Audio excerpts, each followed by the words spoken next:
Didn't quite. That was close, yeah.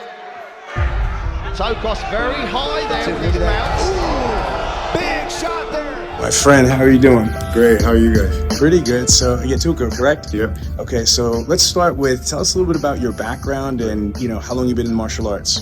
I'm originally from London, England. Now been in the United States for 6 years. Professional MMA fighter.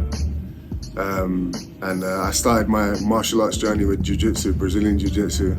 So how old were you when you started jiu-jitsu? I think 20 years old maybe. So it was pretty late for like the current jiu-jitsu climate. People start when they're super young, Yeah. But at the time, I still consider myself a little old school. So I was like watching guys on TV and fighting in the UFC. Like Anderson Silva was big at that time. Oh, yes. And I was like, damn. And my mum's actually Brazilian, so I was like, I should be doing Brazilian jiu-jitsu, Why did you fall in love with jiu-jitsu besides the fact that your mother is Brazilian? Yeah. Again, I like to consider myself old school, and I like to look to those glory days in Brazil where it was like big tough guys and there was this camaraderie and this brotherhood, and they were all bonded like on the match, That's what I strive for, I guess, is like that camaraderie and that brotherhood within the sport.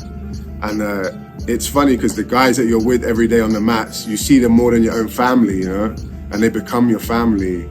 And that's just invaluable to me. That's like the most valuable thing that I have, I think.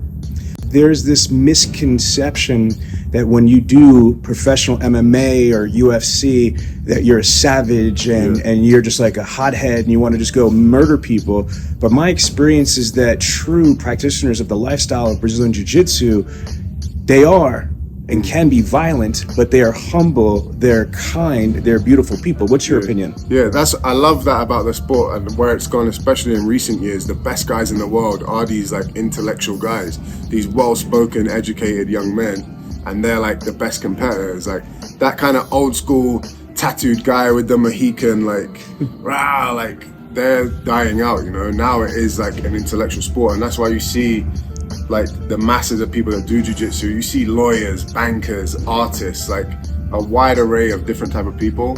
So I feel like the fighters are now the minority within the sport, We're the ones who compete a lot and we fight professionally, but when it comes to the actual beautiful art of jiu-jitsu, the people that practice it the best and who are the most dedicated to the true art form, I feel like it's the unassuming people, the intellectuals. They work a 9-to-5 job. They sit at a desk all day, and when they get off of work, they go on the mats, and they're just true martial artists. It's crazy.